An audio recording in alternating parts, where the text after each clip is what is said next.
Մեթյու Հենրի, ամենօրյա ընթերցանություն, օր մայիսի 3։ Տվեք Տիրոջը իր անունի փառքը, երկրպագություն տվեք Տիրոջը սրբության զարդարանքով։ Սաղմոս 29-րդ գլուխ 2-րդ խոսք։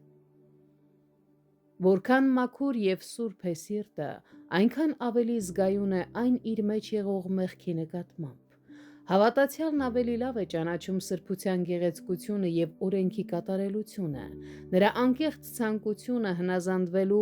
մեծանում է, երբ նա աճում է շնորհքի մեջ, սակայն բարին, որին լիովին հակված է նրա կամքը,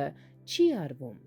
Մեղքը անընդհատ առաջանում է նրա մեջ շարունակական ապականության պատճառով, եւ այդ պատճառով նա հաճախ չարիք է գործում, չնայած դա հակասում է իր կամքի անսասան վճռականությանը։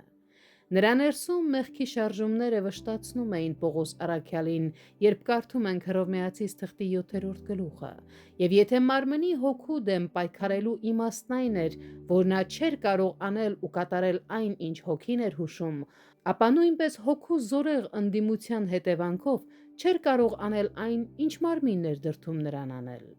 Որքան տարբեր է այս վիճակը նրանց դրությունից, ովքեր հեշտությամբ համակերպվում են մարմնի ներքին շարժումների հետ, երբ դրանք դեպի ապականություն են մղում իրենց, ովքեր խղճմտանքի լույսին ու զգուշացմանը հակառակ շարունակում են նույնիսկ արտաքին գործերով չարն անել եւ այդպես կանխամտածված կերպով ընթանում են կորստյան ճանապարհով։